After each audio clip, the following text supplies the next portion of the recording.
Chapter 1. A Storm in Russia. The year is 1917. Russia is a country in crisis. The winter is bitterly cold. Snow covers the streets, but people gather anyway. Their stomachs are empty. Their patience is gone. They shout. They march.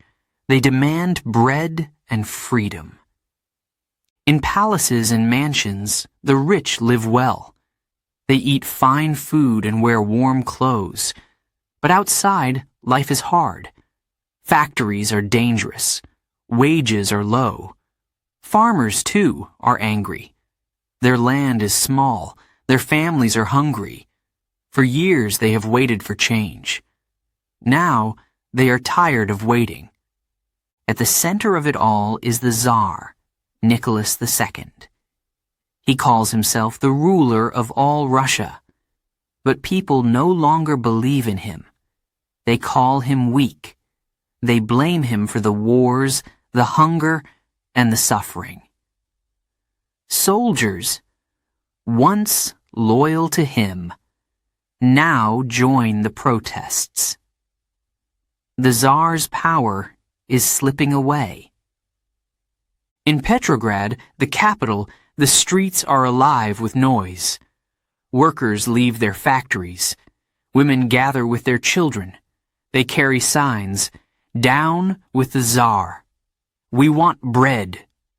Their voices rise together. The sound echoes through the frozen city. Suddenly, soldiers appear. Their uniforms are dark against the snow. For a moment, the crowd hesitates.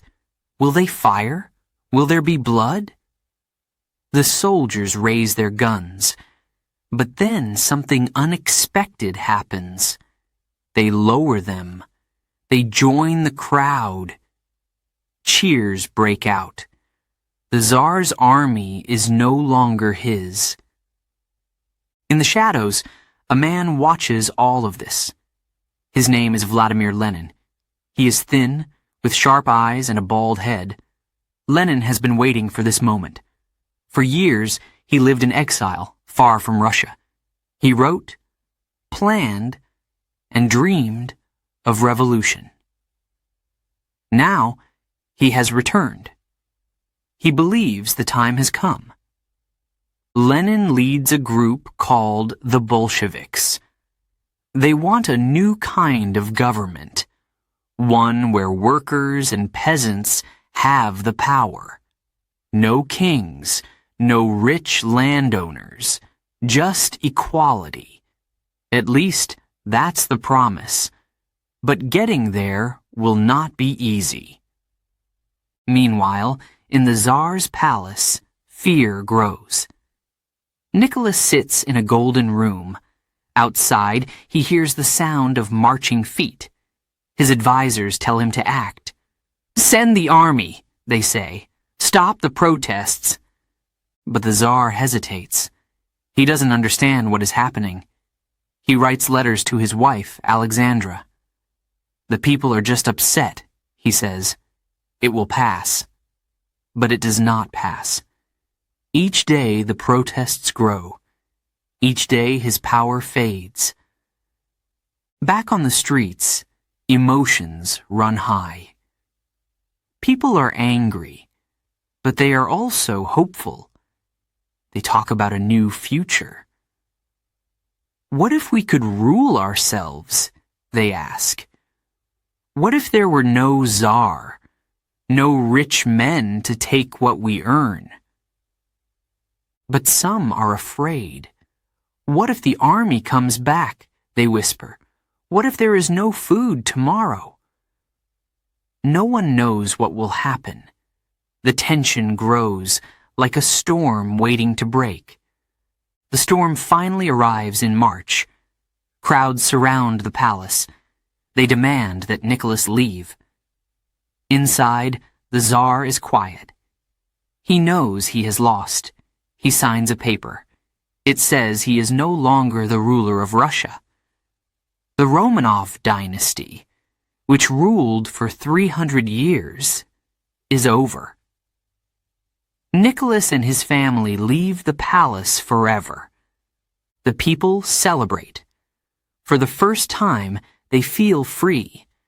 But freedom does not bring peace. The Tsar is gone, but chaos remains. Who will lead the country now? Different groups fight for control. Some want democracy. Others, like Lenin, want revolution. The future is uncertain. Lenin and the Bolsheviks begin their work. They speak to workers in factories and soldiers in barracks. You deserve better, they say. Join us. Their words are simple, but powerful. Crowds listen. Some cheer. Others wonder if this new leader can be trusted. One night, Lenin stands before a group of workers. His voice is strong, even though his face looks tired. The Tsar is gone, he says, but our fight is not over. Together, we can build a new Russia, a fair Russia. The workers nod. They know life is hard now. They hope Lenin's promises are real. Not everyone agrees with Lenin. Other leaders call him dangerous.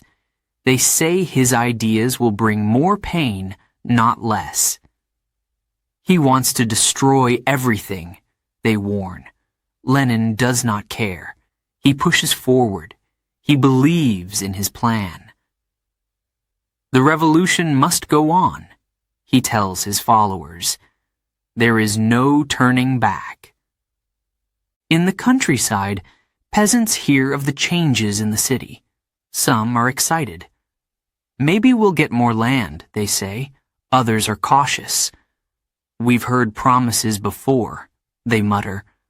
For now, they keep working. The fields must still be plowed.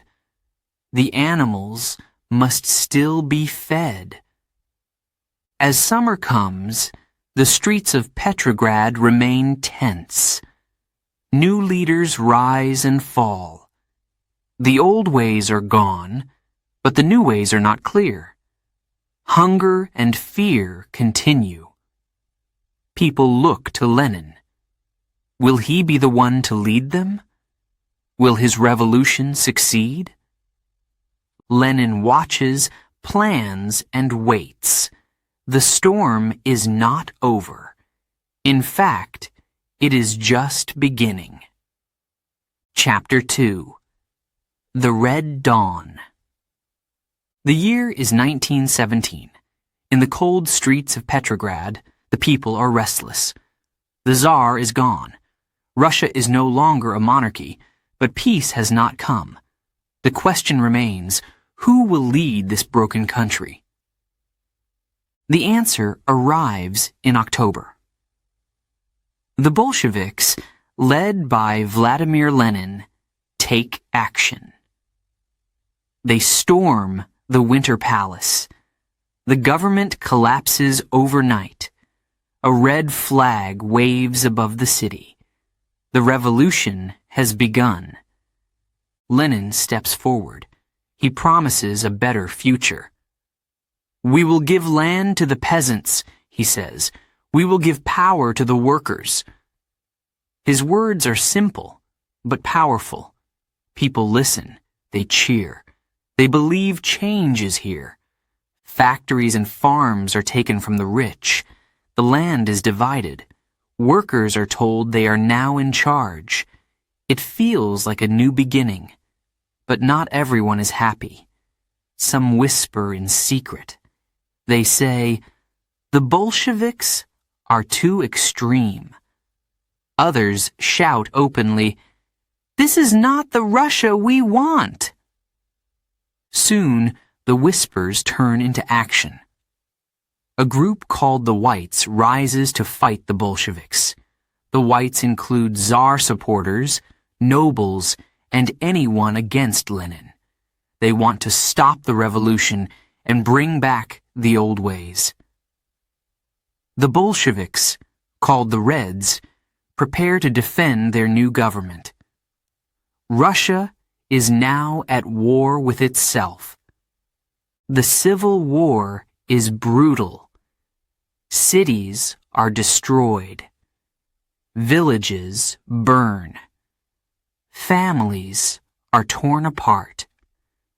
The Reds and Whites fight across the vast Russian land. Soldiers march in the freezing snow. Others hide in forests, waiting for the next battle. In one small village, a boy named Misha watches as soldiers arrive. They are tired and dirty. Their coats are torn. "Who are they?" Misha asks his mother.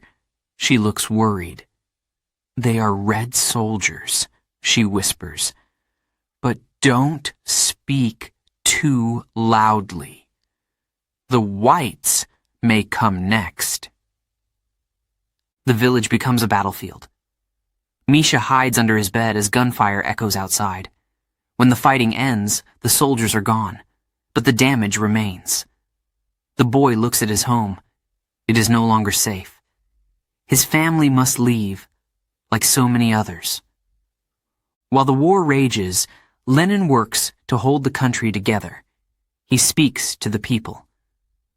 "We must fight for our revolution," he says. "We cannot fail." His words inspire some, but others grow tired. Food is scarce. Supplies run out. Even Red soldiers sometimes desert their posts. Lenin knows the war must end. But the Whites are strong. They have help from other countries like Britain, France, and the United States. These nations fear the Bolsheviks. They do not want a communist government to succeed. They send weapons and money to the Whites. The Reds, however, have something powerful: the will of the people. Workers, farmers, and soldiers rally to their cause. They sing songs of hope and courage. They fight, not for kings or generals, but for a dream of a better Russia. One day, Lenin calls his top commander, Leon Trotsky. Trotsky is a brilliant man with a sharp mind. He understands war and strategy. Lenin trusts him completely. "Trotsky," Lenin says, "the Whites are gaining ground. We must act now." Trotsky nods. "I will form a new army," he replies.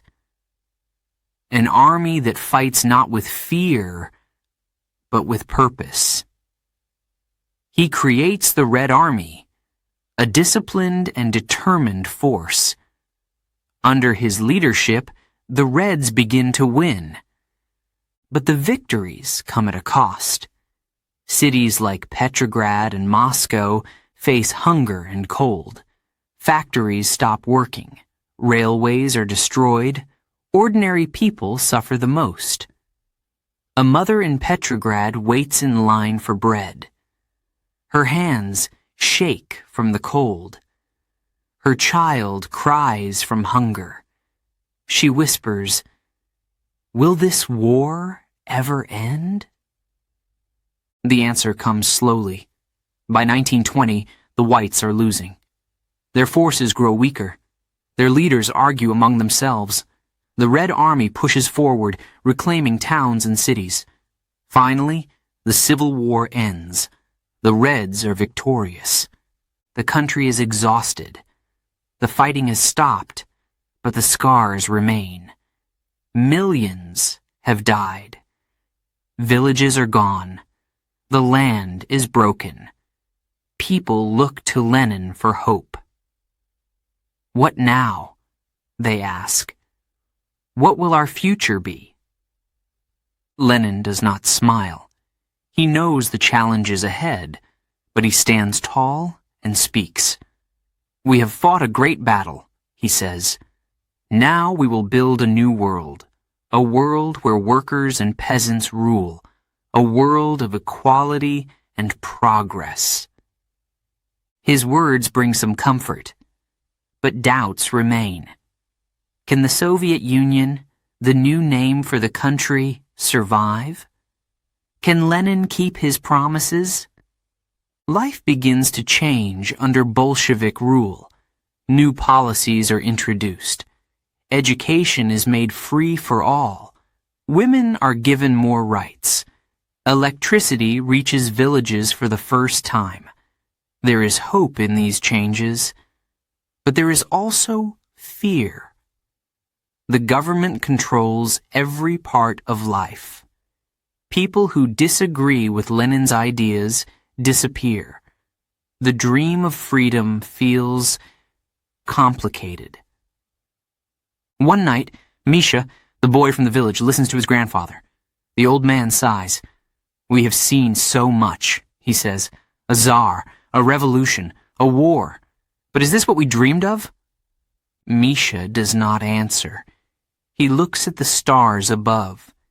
He wonders what kind of life he will have in this new Russia. By 1922, the Soviet Union is officially formed. It is a new country with new leaders. Lenin stands at the top, but he is not well. His health is failing. Others in the Bolshevik Party begin to take more power. Among them is a man named Joseph Stalin. He is quiet, but ambitious. Some say he is dangerous. For now, Lenin is still in control. He believes in the Soviet Union's future. "We have begun something great," he writes, "but the work is far from finished." As the red dawn rises, the people of Russia wait.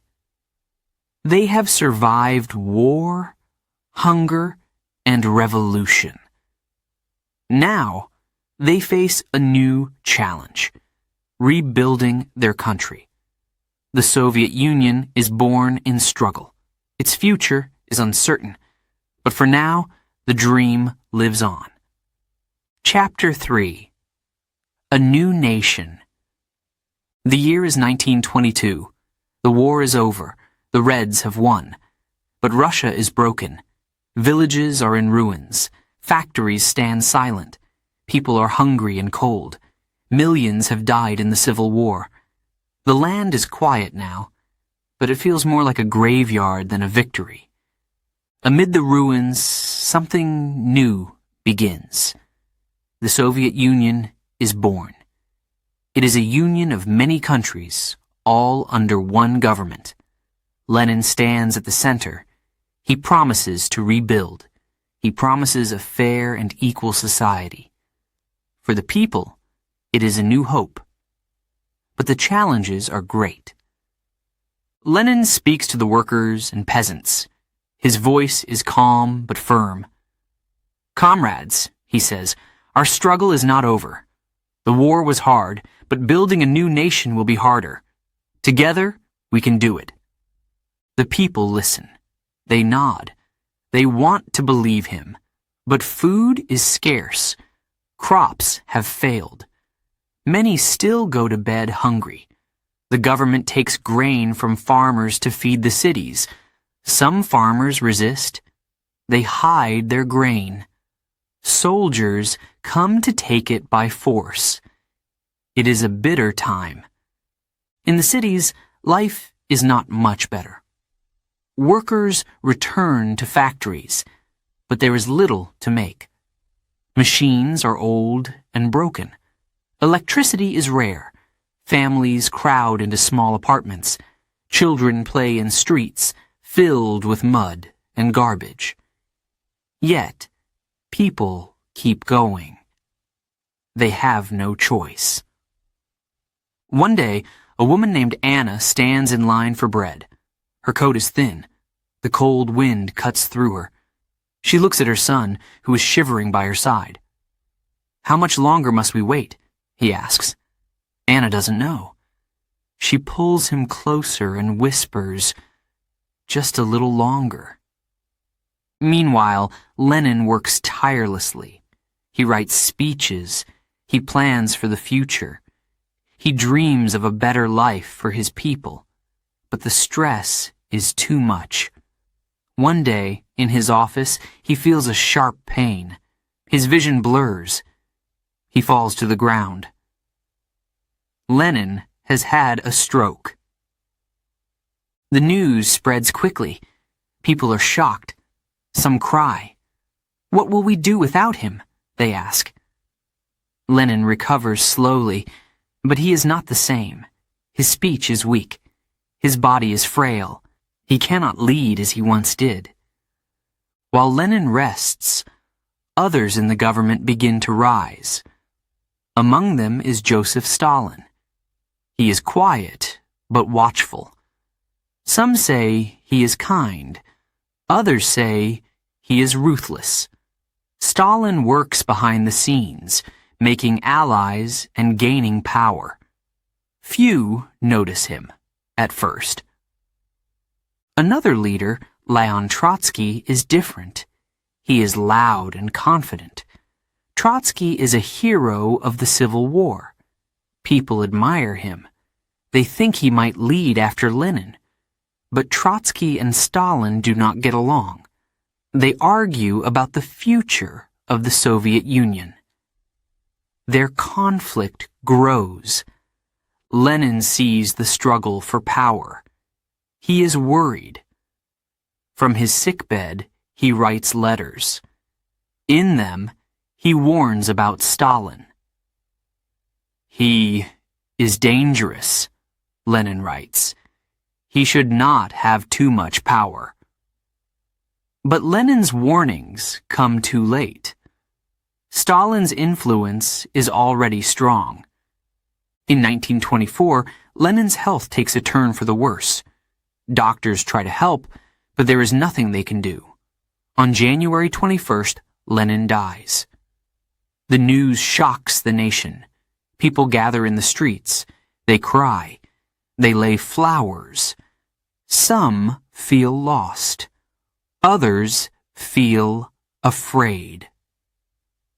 Who will lead us now? They ask. Lenin's funeral is massive. Thousands come to say goodbye. His body is placed in a special tomb in Red Square. It is cold and silent. People whisper as they pass. "He gave us hope," one man says. "What will happen without him?" Behind the scenes, the fight for power begins. Trotsky believes he will lead. He is smart and popular. But Stalin is clever. He works in secret, building support. He tells people what they want to hear. Slowly, he takes control. Trotsky begins to lose allies. He speaks out against Stalin, but it only makes him weaker. Stalin, meanwhile, grows stronger. By 1927, Trotsky is forced to leave the Soviet Union. He is no longer a threat. Stalin is now the leader. Life in the Soviet Union starts to change. Stalin has big plans. He wants the country to be strong. He orders new factories to be built. He pushes for rapid progress. But his methods are harsh. Farmers are forced to give up their land. Many resist. They are arrested or sent away. Some never return. People begin to live in fear. Neighbors no longer trust each other. A single word against the government can lead to prison. Stalin's rule is not like Lenin's. It is darker, colder, more dangerous. Anna, the woman in the bread line, notices the changes. One day, her neighbor disappears. "What happened to him?" she asks. "He spoke against Stalin," someone whispers. Anna lowers her voice after that. She tells her son, "Be careful. Watch what you say." Despite the fear, some still believe in the dream of the Soviet Union. Schools are built. Women work alongside men. Electricity lights up new villages. For some, life gets better. For others, it gets worse. The promise of equality feels far away. Years later, people still remember Lenin. They speak of his vision for a fair society. He wanted a better world, they say. But the road is hard. His name becomes a symbol of hope, even as the nation struggles. Statues of Lenin stand in every town. His face is on coins and posters. He is gone, but his ideas live on. Chapter 4. Stalin's Shadow. The year is 1924. Lenin is gone. The Soviet Union is in mourning. People wonder, who will lead us now? The answer comes slowly, but surely. Joseph Stalin rises to power. At first, he seems quiet, patient. But behind the scenes, he is planning. His ambition is clear, to control everything. Stalin is different from Lenin. He does not speak of fairness or freedom. He speaks of strength. He tells the people, we must make the Soviet Union great. We must catch up with the rest of the world. His voice is firm. His eyes are cold. Many believe him. They are tired of poverty and hunger. They want a better life. Stalin's plan is called industrialization. He orders new factories to be built. Steel, coal, and machines are needed. Workers are pushed to their limits. Some are excited. This is progress, they say. Others are exhausted. They work long hours for little pay. Safety is ignored. Accidents are common. But Stalin does not stop.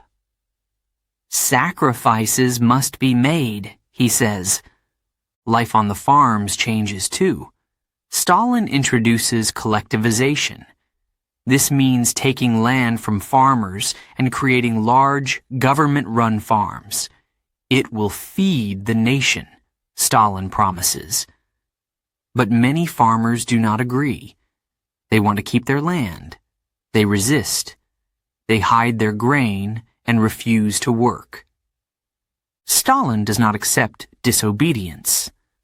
Soldiers are sent to the villages. They take the grain by force. Some farmers are arrested. Others are sent far away to cold, distant labor camps. These camps are known as the Gulag. People call it a prison in the snow. Many never return. In one small village, a farmer named Ivan watches as soldiers arrive. They search his barn. They take his crops. This is for the Soviet Union, they say. Ivan's family cries. They have nothing left. Winter comes, and with it, hunger. Ivan wonders, what kind of future is this? Stalin's rule spreads fear. He does not trust anyone. He believes enemies are everywhere. People whisper in secret. They know that speaking against Stalin is dangerous. One wrong word can mean arrest. Some disappear in the night. Their families never see them again. The government encourages people to spy on each other. Neighbors report neighbors. Friends report friends. Even children are taught to watch their parents. A boy named Yuri hears his teacher say, "If you hear anything against Stalin, you must tell us." Yuri feels confused. He loves his father, but one day he hears him complain. The next morning, Yuri tells his teacher. That night, his father disappears. Yuri's heart breaks. He does not understand what he has done. He cries in his mother's arms. "Where is Papa?" he asks. She does not answer. Despite the fear, Stalin's Soviet Union is changing. Cities grow, new factories rise, roads and railways stretch across the land. People move from villages to towns. They dream of a better life. In some ways, life improves. Education becomes free. More schools are built. Electricity reaches new places. But these changes come at a cost. One worker in a factory named Maria dreams of becoming a teacher. She is proud to work for her country, but her hands are sore and her back aches. The machines are loud and the air is full of smoke. She writes to her sister, "I want to believe in this new world. But sometimes it is so hard." In 1934, things take a darker turn. Stalin begins a campaign called the Great Purge. He wants to remove anyone who might challenge him. Soldiers, government officials, teachers, even artists. No one is safe. Trials are held. People confess to crimes they did not commit. Some are sent to the gulag. Others are executed. The fear grows. People learn to stay silent. A man named Victor works in a factory. He hears his friend whisper, "I don't trust Stalin." Victor freezes. He does not reply. Later, Victor reports his friend. "I had no choice," he tells himself. "If I didn't, they would arrest me too." Stalin's power seems unshakable. His image is everywhere. His face is on posters, coins, and statues. Children in schools sing songs about him. They call him Father of the Nation. But not everyone believes in him. Some begin to see the truth. They see the fear and suffering around them. They wonder how long it will last. As the 1930s continue, the Soviet Union grows stronger, but the people grow weaker. Hunger is everywhere. The farms do not produce enough food. In Ukraine, a great famine, known as the Holodomor, kills millions. Families eat whatever they can find: grass, bark, even stray animals. Mothers cry as their children grow thinner. The dream of a fair society feels far away. In Moscow, Stalin sits in his grand office. Maps and plans cover his desk. He smiles to himself. He believes he is building a new future, a future where the Soviet Union is the strongest country in the world. But outside his walls, the people suffer. They whisper his name with fear, not love. One night, Maria, the factory worker, writes in her journal, "I want to believe in this new world," she writes, "but I miss the old days too. We had less, but we were free." She quickly hides the journal under her mattress. She knows what could happen if someone finds it. By the end of the 1930s, Stalin's power is absolute. No one dares to challenge him. The Soviet Union has changed. It is no longer a dream of equality. It is a land ruled by fear. Factories work, farms produce, but the cost is human lives. Millions are gone, lost to famine, labor camps, and executions. Yet Stalin sees himself as a hero. He looks out of his window and sees the city lights. He believes he has saved the Soviet Union, but the shadow he casts is long and dark. Chapter 5. War and Survival. The year is 1941. The Soviet Union is quiet but uneasy. The people hear rumors of war. Stalin tells them not to worry. "Germany will not attack us," he says. "We have a deal with Hitler." But Stalin is wrong. On June 22, 1941, German planes fill the sky. Bombs fall on cities. Soldiers cross the border. Operation Barbarossa has begun. Germany has invaded the Soviet Union. The Great Patriotic War, as the people call it, is here. The attack is fast and brutal. Villages are destroyed. Factories burn. Soldiers are caught unprepared. Families flee, leaving everything behind. One woman, Elena, holds her baby as she runs. "Keep going," she tells herself. "We must survive." In the cities, fear spreads. In Moscow, the sound of sirens fills the air. People dig trenches and build defenses. Men and women prepare for battle. Even children help, carrying water and supplies. They know the war will come to them soon. At first, it seems the Soviet Union will fall. The German army is powerful. They have tanks and planes. The Soviet soldiers fight bravely, but they are poorly equipped. They retreat again and again. By September, the Germans reach the city of Leningrad. Leningrad becomes a symbol of survival. The Germans surround the city. No one can leave. No food can come in. Winter arrives. The cold is deadly. People eat whatever they can: rats, leaves, even the glue from their walls. But they do not surrender. They sing songs. They share what little they have. "We will not give up," they say.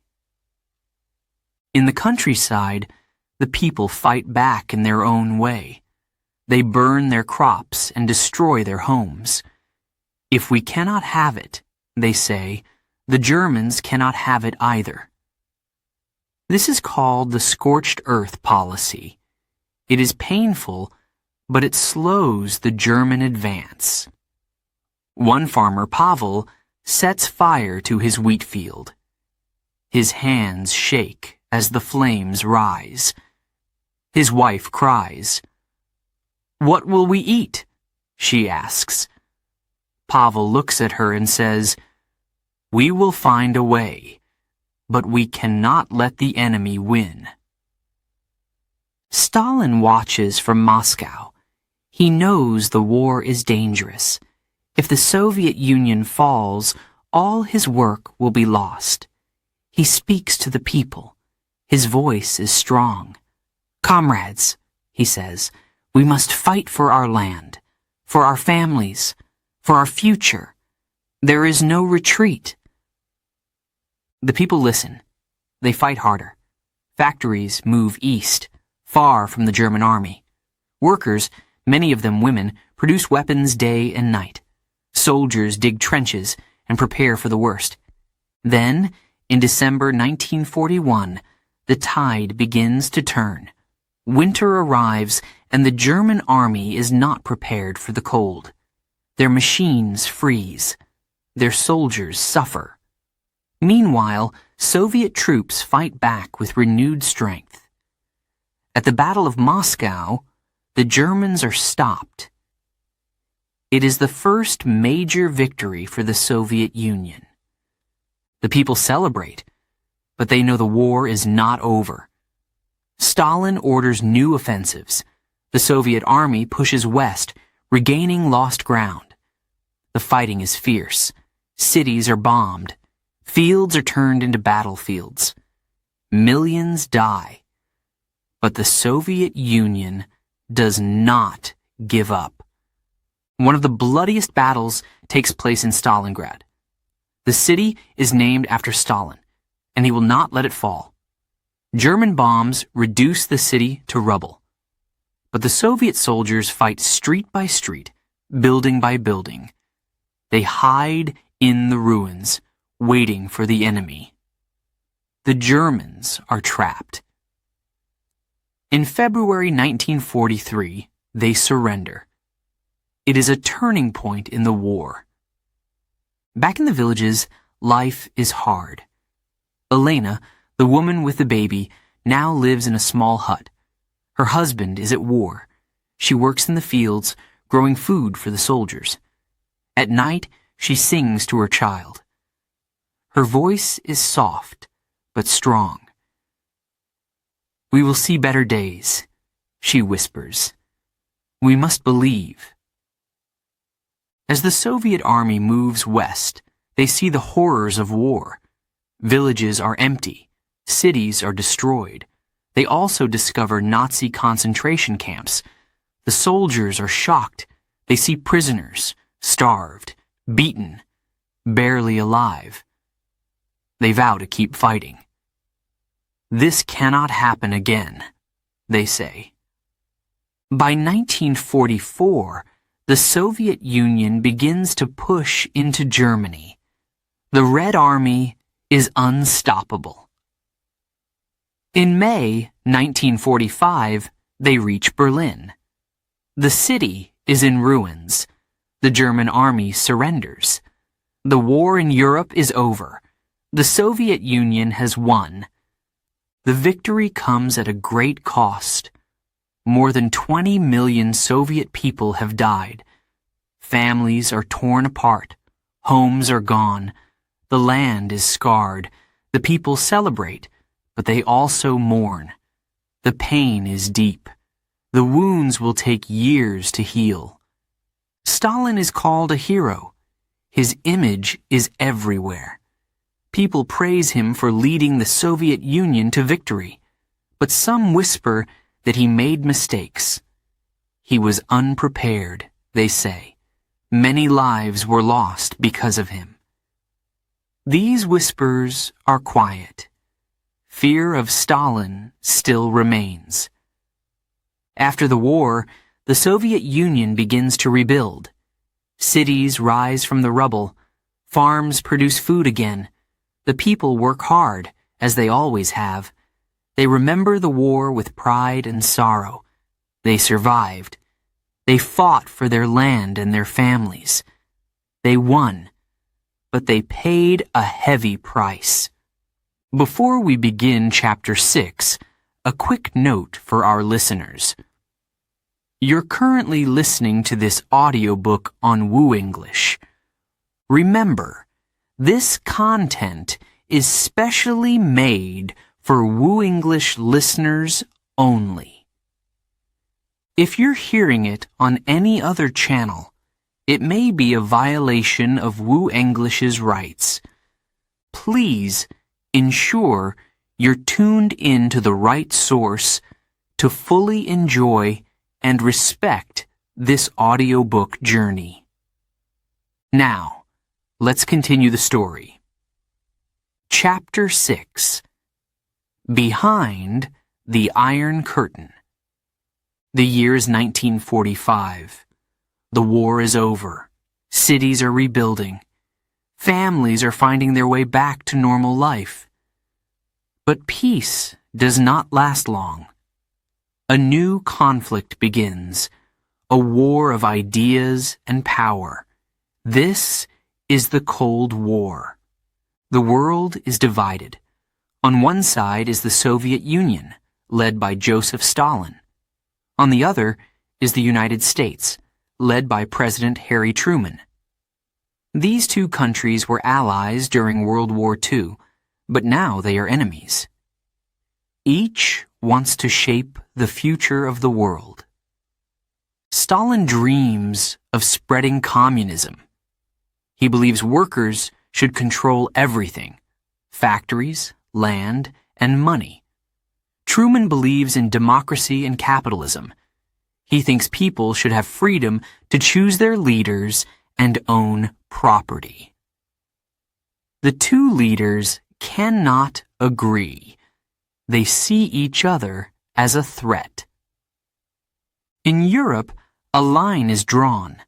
Winston Churchill, the British leader, calls it the Iron Curtain. On one side are countries like the United States, Britain, and France. On the other are countries controlled by the Soviet Union.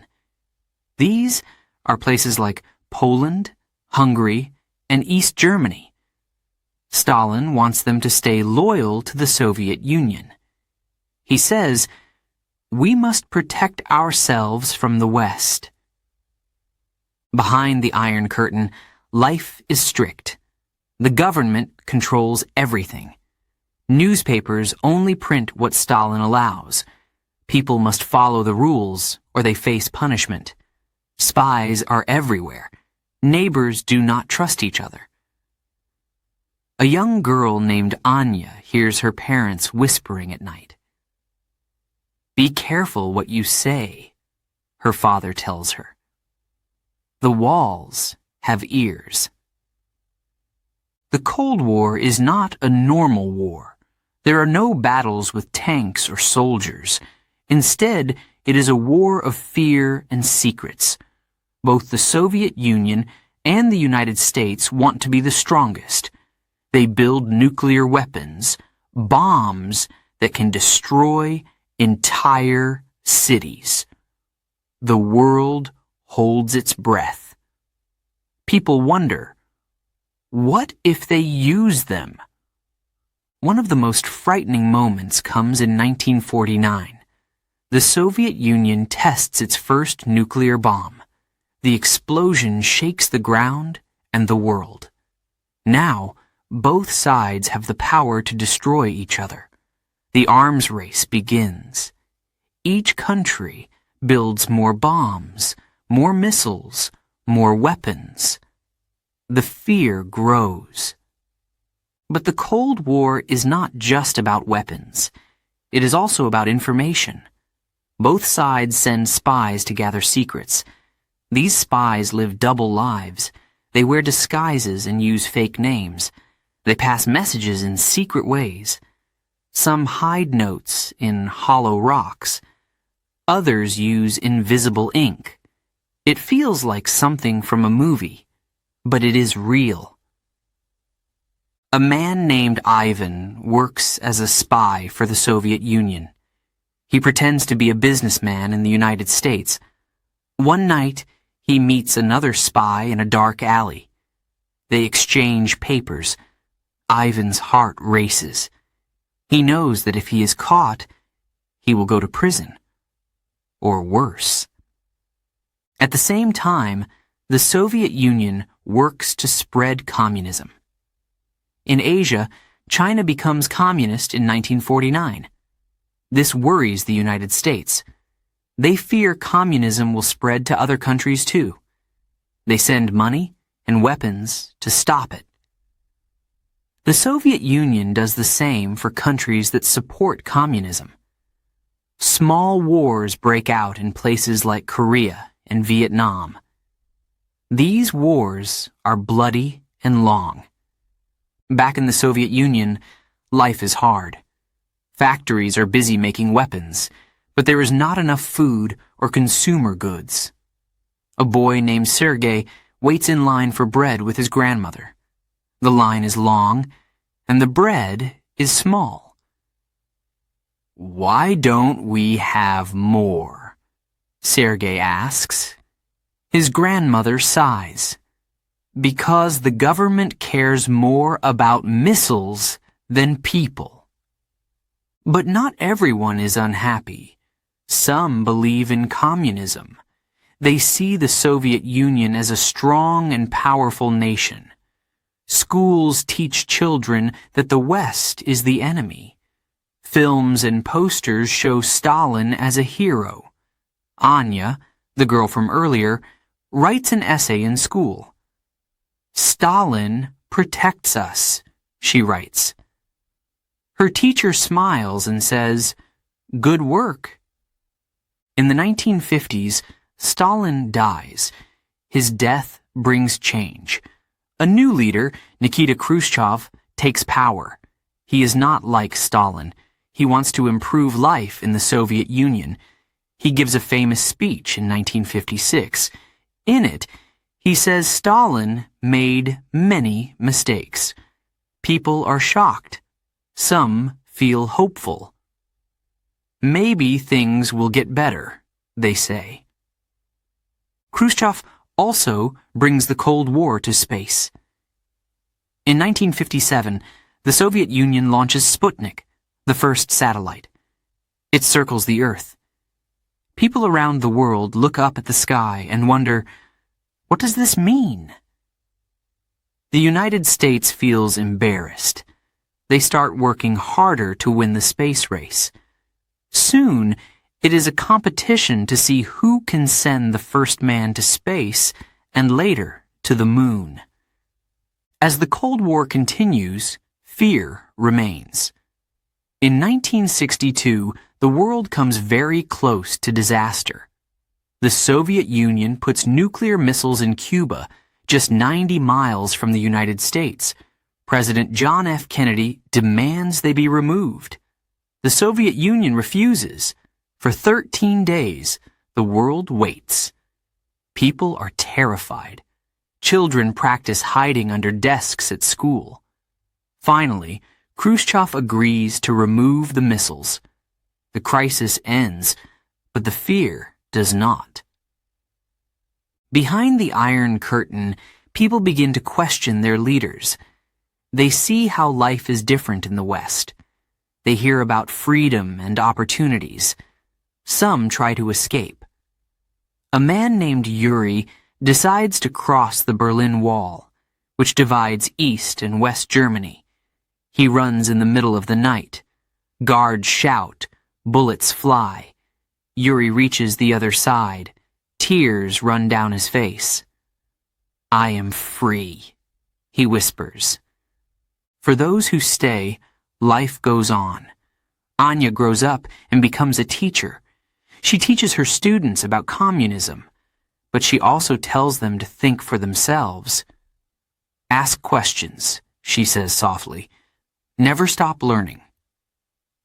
Her students nod, but they know not to speak too loudly. By the 1970s, the Cold War begins to change. Both sides realize that nuclear war would destroy everything. They start talking. They sign agreements to limit weapons. The fear lessens, but it never goes away completely. The Iron Curtain remains. The world is still divided. Chapter 7. Life in the USSR. The Soviet Union was a land of contrasts. To some, it was a land of hope and unity. To others, it was a place of fear and control. For ordinary people, life was a daily struggle. They lived under strict rules. The government decided almost everything. What they learned, where they worked, and even what they could say. Children grew up learning to love the Soviet Union. In schools, teachers spoke of the greatness of communism. They told stories of brave Soviet heroes and how the country defeated fascism in World War II. Every morning, children stood together and sang songs of loyalty. A girl named Katya sang loudly. She wanted to make her teacher proud. But sometimes, she wondered about the things her parents whispered at home. Is life really as great as they say in school? She thought.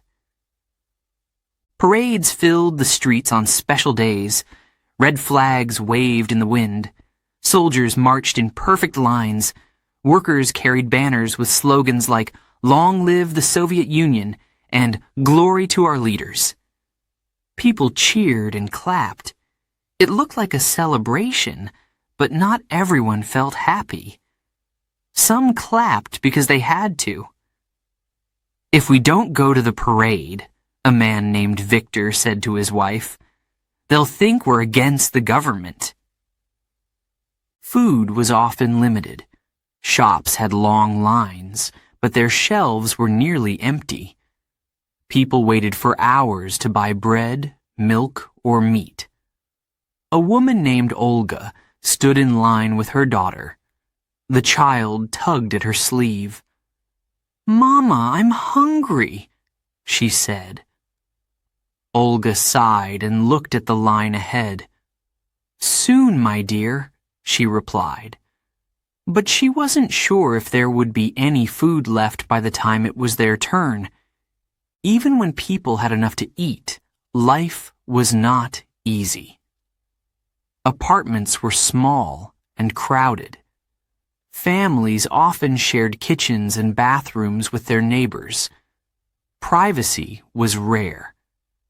A man named Sergei remembered hearing his neighbors argue through the thin walls. We can't even speak freely in our own home, he told his wife. She placed a finger to her lips and whispered, Shh, someone might hear you. Fear of the government was everywhere. The secret police, known as the KGB, listened for any sign of disloyalty. People who criticized the government could lose their jobs, or worse. Some were sent to prisons or labor camps. Others simply disappeared. At work, a factory worker named Ivan told his friend a joke about the government. His friend laughed, but later reported him. Ivan was arrested that night. His family never saw him again. Despite the fear, some people dared to dream of freedom. They listened to forbidden radio stations like Voice of America or BBC. These stations broadcast news from outside the Soviet Union. A teenager named Yuri turned the dial on his small radio late at night. He heard voices speaking about life in the West, freedom, music, and choices. His heart raced. He felt excited, but also scared. If the government found out, his family could be punished. Art and culture were also controlled. Writers, musicians, and artists had to create work that praised the Soviet Union. A poet named Anna wrote secretly in her journal. She wanted to express her true feelings, but she knew her words were dangerous. One night, she burned her poems. Tears ran down her face as she watched the flames. I can't risk it, she whispered. Still, there were moments of joy. People found ways to celebrate life. They gathered for birthdays and weddings. They shared stories and laughed. Children played in the streets, running and shouting. Families went to parks on sunny days. They enjoyed ice cream and watched the river flow. These simple moments brought happiness, even in hard times. The Soviet Union also offered some opportunities. Education was free for everyone. Many people became doctors, engineers, and teachers. A young boy named Mikhail dreamed of becoming an astronaut. He studied hard and listened to stories about Yuri Gagarin, the first man in space. If he can do it, so can I, Mikhail thought. Healthcare was also free, but hospitals were often crowded. Medicines were limited. A nurse named Marina worked long hours in a small clinic. She wanted to help people, but sometimes she felt hopeless. How can I save lives, she thought, when we don't even have enough bandages? Some people believed in the Soviet dream. They thought communism would bring equality and a better life. A farmer named Pavel worked hard on a collective farm.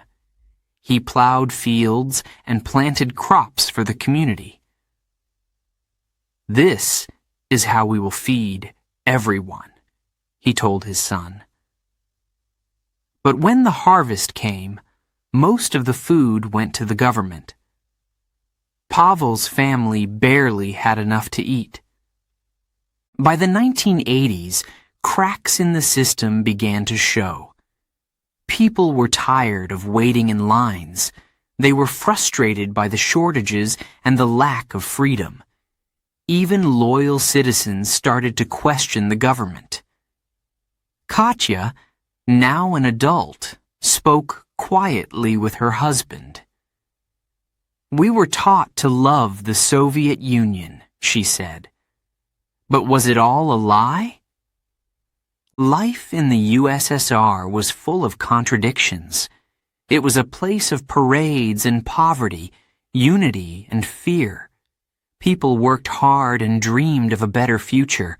Some believed in the system, others wanted change, but one thing was certain: life behind the Iron Curtain was not easy. Chapter 8. Leaders and Change. The year is 1953. Joseph Stalin, the leader of the Soviet Union, is dead. For decades he ruled with an iron fist. Millions feared him. Now people whisper, "What will happen next?" Stalin's death brings a moment of hope. Some dream of freedom. Others fear chaos. In Moscow, thousands gather to see his funeral. His body lies in a grand hall. Flowers surround him. People cry, but not everyone cries for the same reason. Some mourn a leader they respected. Others weep with relief. "At least the worst is over," one man whispers to his wife. A struggle for power begins. Many leaders want to take Stalin's place. Among them is Nikita Khrushchev. He is different from Stalin. He smiles, he laughs, he seems approachable, but he is also clever. He works quietly to gain support. After months of political battles, Khrushchev becomes the new leader. At first, people do not know what to expect. Will Khrushchev be like Stalin, or will he bring change? The answer comes in 1956. At a secret meeting of Soviet leaders, Khrushchev gives a shocking speech. He speaks about Stalin's crimes. He tells the truth about the Great Purge and the millions who suffered under Stalin's rule. The news spreads. Some are angry. They say Khrushchev is wrong to speak against Stalin. But others feel hope. A woman named Olga listens to the speech on the radio. Tears run down her face. "Maybe things will finally get better," she whispers. Khrushchev promises reform. He wants to improve life for ordinary people. He orders the release of many political prisoners. He closes some labor camps. He says the Soviet Union must focus on building homes, schools, and factories, not fear. But change is slow. Life is still hard. Food is often scarce. Lines for bread and meat remain long. Housing is crowded. In a small apartment in Moscow, a family of 5 shares 2 tiny rooms. The mother, Maria, tries to stay positive. "At least we have a roof over our heads," she says to her children. But inside, she dreams of a better life. Meanwhile, the Cold War grows colder. The Soviet Union and the United States continue to compete. They build more weapons, more missiles, more bombs. Both sides fear the other. Khrushchev pushes the Soviet Union to stay strong. He challenges the United States to a space race. "We must show the world our power," he says. In 1957, the Soviet Union launches Sputnik, the first satellite. It circles the Earth. People across the world are amazed. In the United States, leaders feel embarrassed. The space race has begun. Khrushchev is proud. He sees Sputnik as proof of the Soviet Union's strength. But not everyone shares Khrushchev's confidence. Behind the scenes, problems grow. The Soviet economy struggles. Factories produce weapons but not enough everyday goods. Farmers struggle to grow enough food. Khrushchev tries to fix these problems.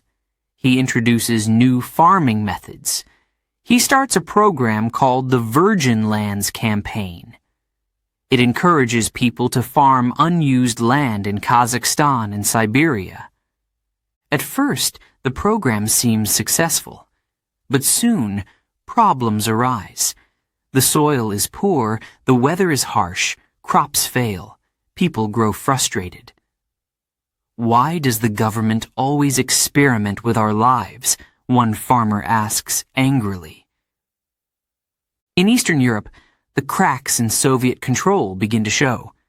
Many countries, like Hungary and Poland, are part of the Soviet bloc. They are supposed to follow Soviet rules. But in 1956, the people of Hungary rise up. They want freedom. They want to make their own decisions. The Soviet Union sends tanks to Budapest, the capital of Hungary. The streets are filled with smoke and fire. Thousands die. The uprising is crushed. A young man named Peter watches from a hiding place. He sees the bodies of his neighbors in the streets. Why can't we live free? He wonders. These events shake Khrushchev's leadership. People begin to question his decisions. Some say he is too soft. Others say he is not strong enough to lead. Even in his own government, enemies plot against him. In 1962, the world comes close to disaster. The Soviet Union places nuclear missiles in Cuba, just 90 miles from the United States. American leaders demand that the missiles be removed. For 13 days, the world waits in fear. People wonder if nuclear war will begin. Finally, Khrushchev agrees to remove the missiles. The crisis ends, but it weakens his position. Some see him as a hero for avoiding war.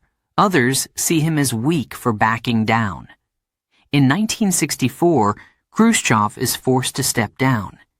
He is replaced by Leonid Brezhnev. Under Brezhnev, the Soviet Union becomes more stable, but also more rigid. Brezhnev avoids dramatic changes. He focuses on keeping order. He builds up the military and keeps tight control over Eastern Europe. Parades continue. Speeches praise the greatness of the Soviet Union. But for many people, life remains the same, difficult and restricted. Still, some remember Khrushchev's time as a period of hope. Olga, the woman who once cried listening to Khrushchev's speech, reflects on his leadership. He tried, she says. Maybe he failed in some ways, but he gave us a glimpse of something better. By the 1970s, the Soviet Union seems strong, but the cracks are still there. The economy is weak. The people are tired. The Cold War continues. Leaders come and go. Promises of change are made, but real progress is slow. For now, the Soviet Union holds together. But how long can it last? Chapter 9. A Race to the Stars. In 1957, the world looks to the skies. The Cold War is not only a battle of weapons and ideas. Now it is a race for space. The Soviet Union wants to prove its strength. So does the United States. Both countries compete to be first in this new frontier. On October 4th, 1957, the Soviet Union surprises the world. A small satellite called Sputnik is launched into space. It is the first man-made object to orbit the Earth. The sound of its radio signal, beep, beep, beep, is heard around the globe. People stare at the night sky, wondering, is it really up there? In the United States, leaders are shocked. They thought they were ahead in technology. Now they feel humiliated. How did the Soviets do this? American newspapers ask. Schools begin teaching more math and science. The space race has begun. In the Soviet Union, the people feel proud. Children learn about Sputnik in school. A boy named Mikhail dreams of becoming a scientist. We can do anything, his teacher says. We are leading the world. Pride fills the streets. But behind the scenes, the government knows this is just the beginning. They must go further. The Soviet Union starts working on its next goal, sending a human into space. Scientists and engineers work day and night. They build rockets, test equipment, and train pilots. One of these pilots is Yuri Gagarin. He is young, brave, and full of energy. His smile is bright. People call him the perfect Soviet hero. Yuri trains hard. He spends hours in a spinning machine that makes him dizzy. He practices sitting in a tiny capsule. He knows the risks. Rockets are dangerous. Some tests fail, but Yuri is determined. I want to make history, he says. Finally, the day arrives. On April 12th, 1961, Yuri Gagarin climbs into the spacecraft Vostok 1. He is calm, but excited. The rocket is tall, powerful, and ready to launch. His heart beats fast as the countdown begins. 3, 2, 1. The rocket roars to life. Flames light up the sky. Yuri feels the force push him back into his seat. I'm going, he shouts. Soon, he is in space. He looks out the window and sees the Earth below. It is blue, white, and beautiful. What a sight, he whispers. For 108 minutes, Yuri orbits the Earth. He is the first human in space. The world watches in awe. When he lands safely, he becomes a hero.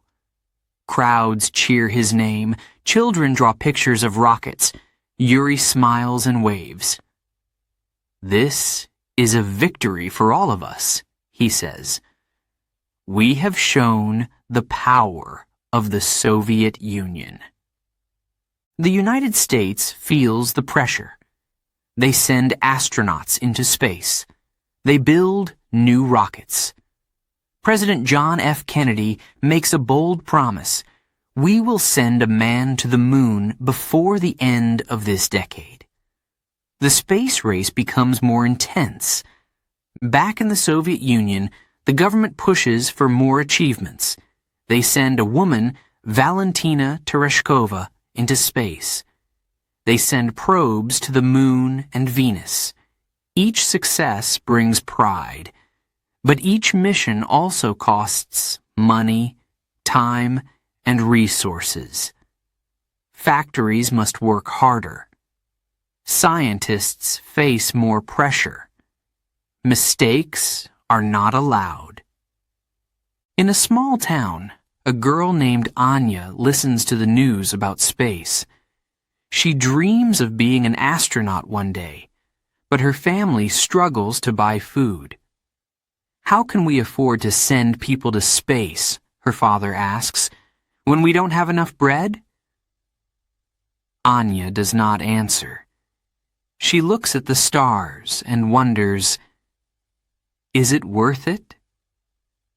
The space race inspires people, but it also causes problems. Rockets are expensive to build. The government spends money on space, but the people still need homes, schools, and food. Workers grow tired. Farmers struggle. Not everyone feels the same pride they once did. One engineer, Ivan, works on building rockets. He is proud of his job, but he rarely sees his family. His wife grows frustrated. "You care more about rockets than us," she says. Ivan feels torn. He loves his work, but he misses his children. "I'm doing this for the country," he replies softly. By the late 1960s, the Soviet Union achieves many firsts in space, but the United States begins to catch up. In 1969, American astronauts land on the moon. The Soviet Union watches in silence. The moon landing is a great victory for the United States. For the first time, the Soviet Union feels like it is falling behind. Still, the Soviet Union continues its work. They build space stations and send more missions into orbit. They focus on long-term space exploration. But the excitement of the early years fades. The space race is no longer about glory. It is about survival. Can they keep up with the United States? Can they afford to? In schools, children still learn about Yuri Gagarin. His story inspires them. A boy named Sergei looks at a picture of Yuri on the wall. He says, "If Yuri could do it, maybe I can too." But his teacher knows times have changed. The dreams are still big, but the resources are limited. Yuri Gagarin remains a hero. His face is on stamps, posters, and statues. People remember his courage and his smile. But even Yuri cannot escape tragedy. In 1968, he dies in a plane crash during a training flight. The nation mourns. "He was our star," one woman says. "Now he is gone." By the 1970s, the space race slows down. Both the Soviet Union and the United States realize they cannot keep spending so much money on space. They begin to work together. In 1975, American and Soviet spacecraft dock in space. Astronauts from both countries shake hands. It is a moment of peace in a long, tense rivalry. The space race was a time of wonder and competition. It pushed the Soviet Union to achieve great things, but it also showed the limits of what one nation could do. Rockets flew to the stars, but back on Earth, the people still faced many challenges. The question remains, how long can a nation chase the stars without forgetting the people below? Chapter 10. Cracks in the Wall. The year is 1985. The Soviet Union is no longer the strong, proud nation it once seemed. Factories are breaking down. Machines are old, workers are tired. The economy struggles to keep up with the rest of the world. People wait in long lines for bread and milk. They wonder, why is life still so hard? In small apartments across the country, families gather around their radios. They listen to the news. A new leader, Mikhail Gorbachev, has come to power. He is young and energetic. He talks about change.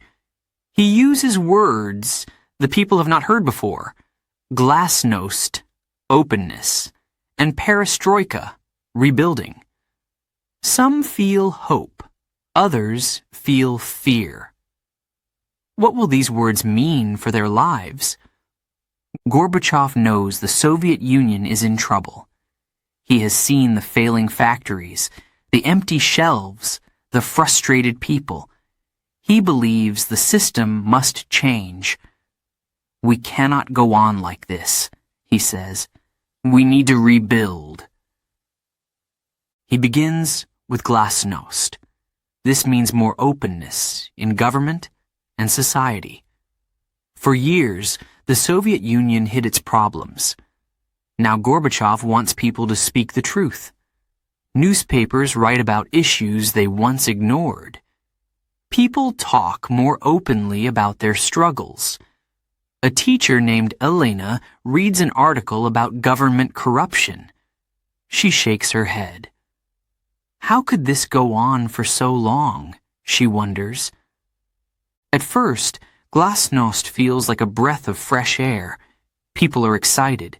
They discuss ideas freely, but it also brings fear. Speaking out is still risky. An old man named Sergei whispers to his friend, "Do you think this will last? Or will they punish us for what we say?" Gorbachev also introduces perestroika. He wants to rebuild the economy. He allows small private businesses. He encourages new ideas and methods. Farmers can sell more of their crops for profit. Factory managers have more freedom to make decisions. It seems like progress, but it is not enough. The economy remains weak. In a factory in Moscow, workers sit quietly during their lunch break. One man sighs and says, "We work harder than ever, but nothing changes. Where is this rebuilding they talk about?" His co-workers nod. They are tired. They want results, not promises. As changes spread, people begin to challenge the old ways. In Eastern Europe, countries under Soviet control start to push back. In Poland, workers go on strike. They demand better pay and more freedom. In Hungary and Czechoslovakia, leaders talk about reform. The Soviet Union always crushed these movements before.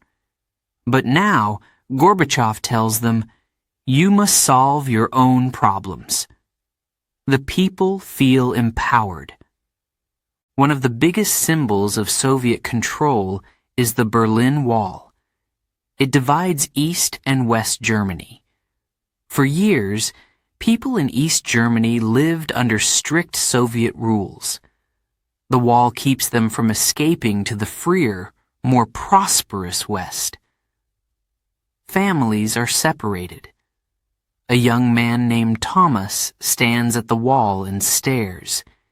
He dreams of crossing to the other side, but he knows the guards will shoot if he tries. By the late 1980s, cracks begin to appear, both in the wall and in the Soviet Union itself. The government struggles to control the growing demands for freedom. In Lithuania, Latvia, and Estonia, people march in the streets. They wave their flags and chant, "We want independence." Gorbachev faces a difficult choice. Should he send in the army to stop them? Or should he let them go? Meanwhile, ordinary people feel the changes in their daily lives. In a small village, a woman named Olga runs a tiny bakery. Under the old rules, she had no control over her business. Now, with perestroika, she can sell her bread and cakes for profit. She works hard and feels proud, but she also worries. What if they change the rules again? She asks her husband. What if it's all taken away? The world watches closely. Leaders in the United States and Europe wonder what will happen to the Soviet Union. Some believe Gorbachev is brave. Others think he is taking too many risks. In 1987, Gorbachev meets with U.S. President Ronald Reagan. Together, they sign a treaty to reduce nuclear weapons. It is a moment of hope. But back home, Gorbachev faces criticism. Some say he is too weak. Others say he is moving too fast. In 1989, the changes reach a breaking point. Across Eastern Europe, people rise up. They demand freedom. They tear down statues of Soviet leaders. In November, the Berlin Wall falls. People from East and West Germany celebrate together. Thomas, the young man who once stared at the wall, runs through the open gate. Tears stream down his face. "We are free!" he shouts. The fall of the Berlin Wall shocks the world. It shows that Soviet control is crumbling. In the Soviet Union itself, more cracks appear. Factories close. Workers lose their jobs. Inflation rises. People grow angry. Gorbachev struggles to hold the country together. In 1991, a group of hardliners tries to take power. They believe Gorbachev has weakened the Soviet Union. Tanks roll into Moscow. For 3 days, the world holds its breath. Will there be another Soviet crackdown? But then, something surprising happens. Ordinary people stand in the streets. They block the tanks. They chant, "Freedom, democracy." One of these protesters is a young woman named Anna. She holds a homemade sign that says, "No more fear." Her hands tremble, but she refuses to back down. "This is our moment," she tells herself. "We cannot let it slip away." The coup fails. Gorbachev returns to power, but his authority is weakened. By the end of 1991, the Soviet Union collapses. 15 new countries are born. The red flag with the hammer and sickle is lowered for the last time. A new era begins. Chapter 11. The People Speak. The year is 1989. Across Eastern Europe, the air is thick with change. For decades, the Soviet Union has controlled these countries. Its leaders made the rules. Its soldiers kept the peace. But now, the people are tired. They are ready to rise up. It begins in Poland. Workers go on strike. They demand better pay and more rights. The government tries to stop them, but the workers do not give up. Soon, a movement called Solidarity grows. It spreads through factories and towns. People chant, "Freedom, freedom." The government agrees to talk. Elections are held. A new leader is chosen. For the first time, Poland begins to break free. The news spreads quickly. In Hungary, the people watch with hope. They gather in the streets. They demand change. The government listens. It opens the border to Austria. People cross freely. For years, the Soviet Union told them where they could go. Now, the walls are coming down. In East Germany, the mood is tense. The Berlin Wall divides the city. On one side is the free West. On the other is the controlled East. For years, people have tried to escape the East. Some were caught. Some were killed.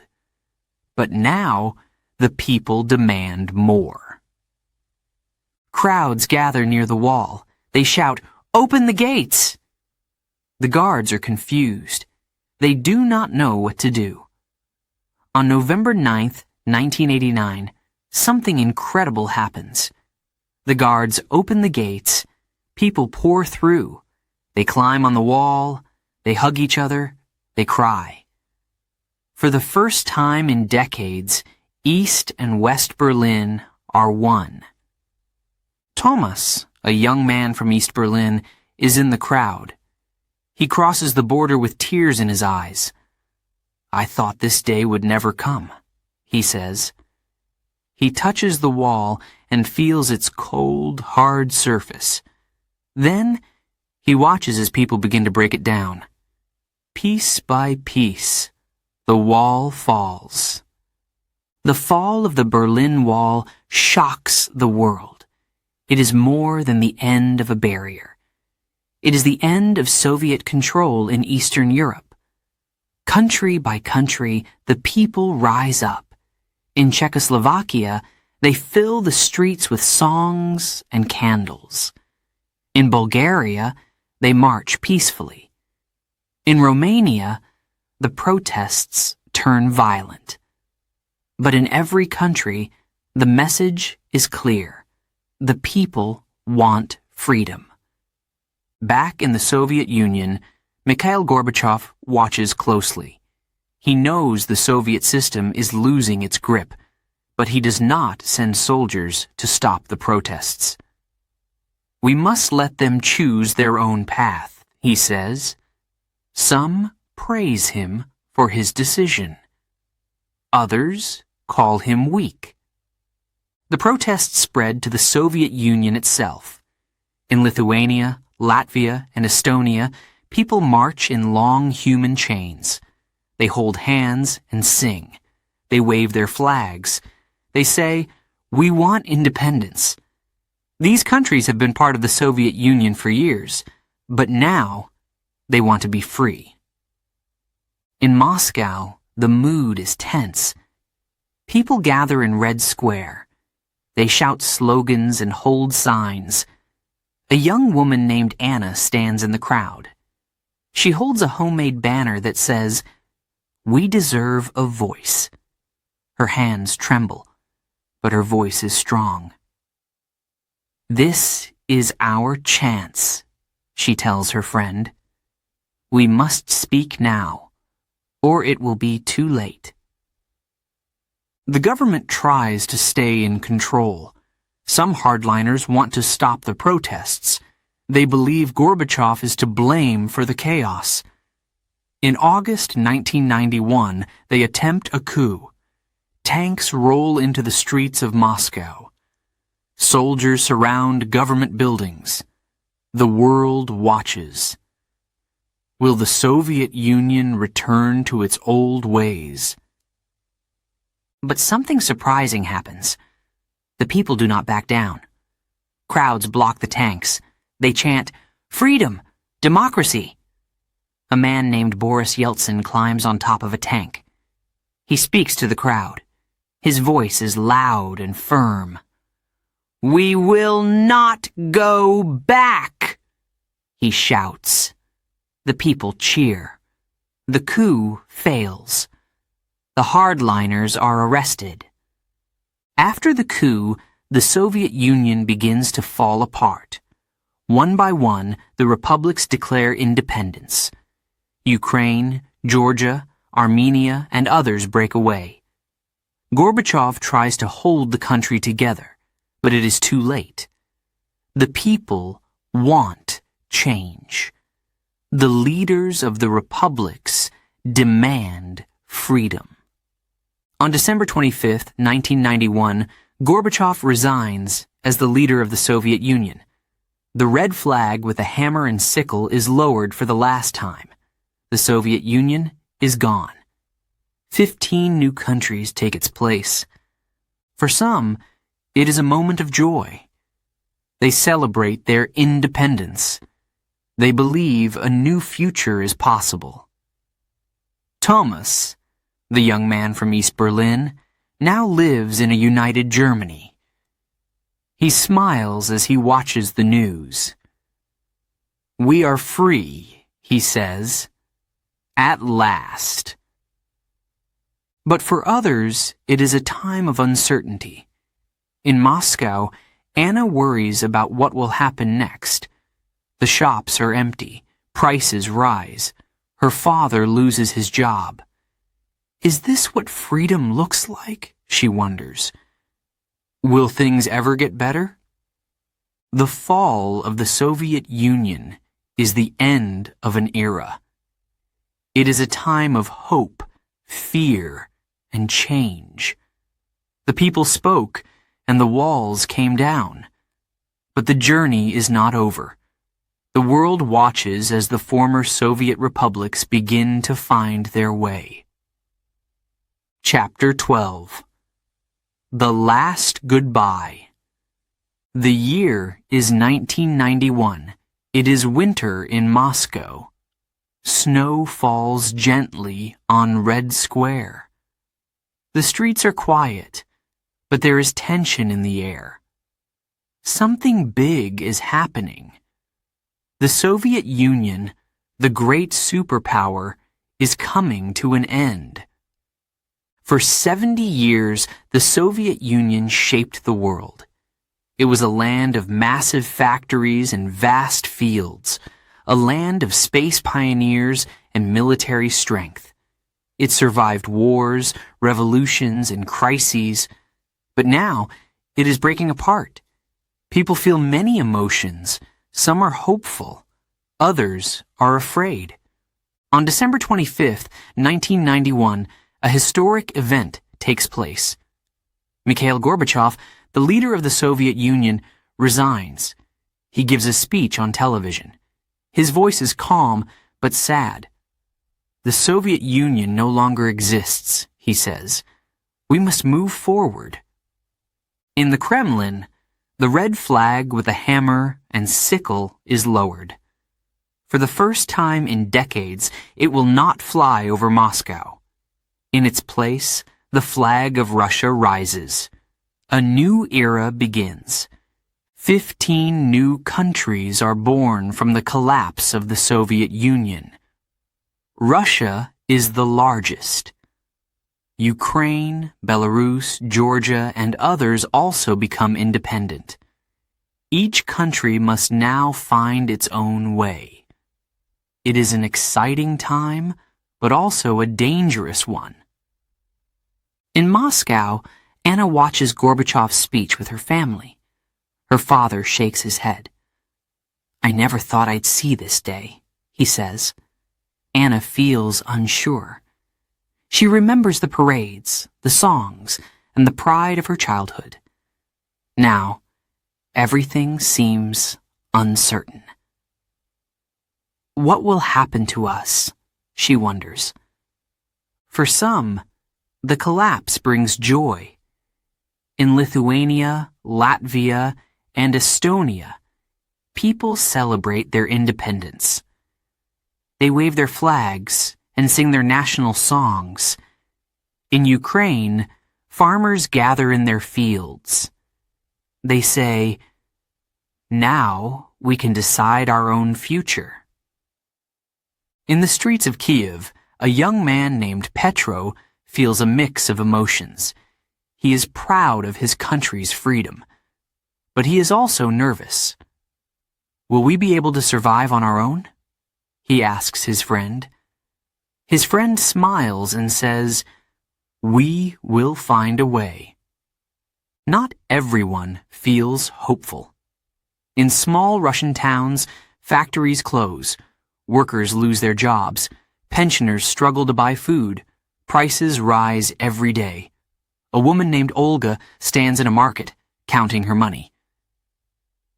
It's not enough, she says softly. She puts back a loaf of bread. Her son looks up at her. Mama, when will it get better? He asks. Olga has no answer. The collapse also changes politics. New leaders take power in the 15 countries. Some promise democracy.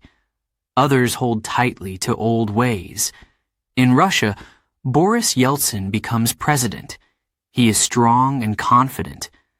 but he faces a tough road ahead.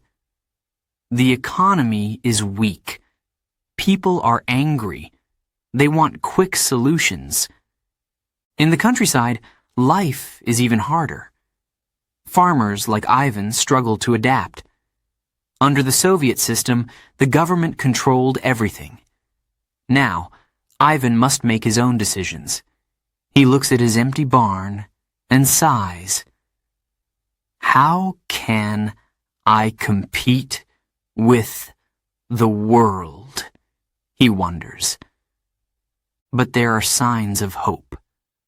Young people dream of new opportunities. A student named Katya studies English at her university.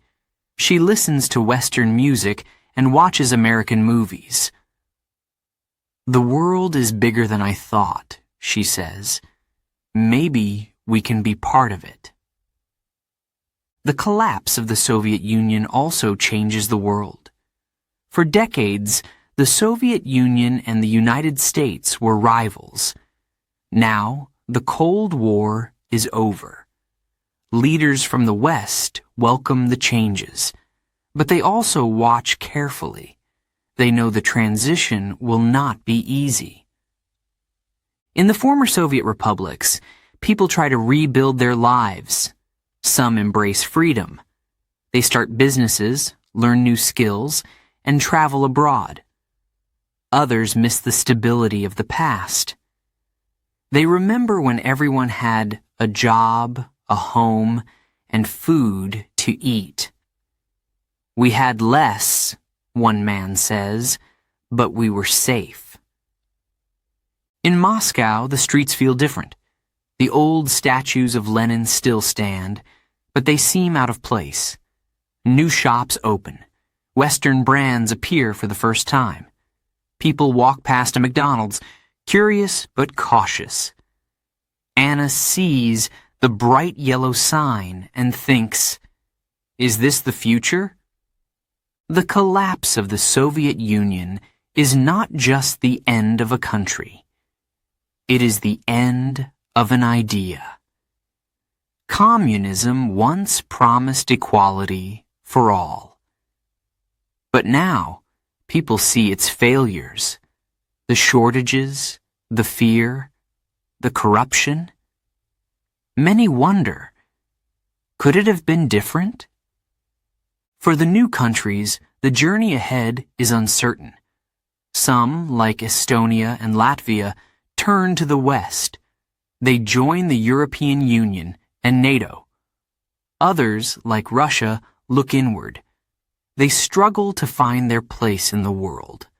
As the year 1991 ends, history turns a new page. The Soviet Union is gone, but its legacy remains. The people who lived through it carry its memories, both good and bad. Some remember the victories, space exploration, education, and pride. Others recall the struggles, hunger, fear, and control. In a small Russian village, an old man named Yuri sits by his fire. He stares into the flames and thinks about his life. He remembers Stalin's rule, the great patriotic war, the parades, and the promises of a better future. Now, everything has changed. It's hard to say goodbye, he whispers. The future is unknown. But one thing is certain. The people of the former Soviet Union will continue to write their own stories. They will rebuild, learn, and grow. They will face challenges, but they will also find new opportunities. The last goodbye is not the end. It is the beginning of something new.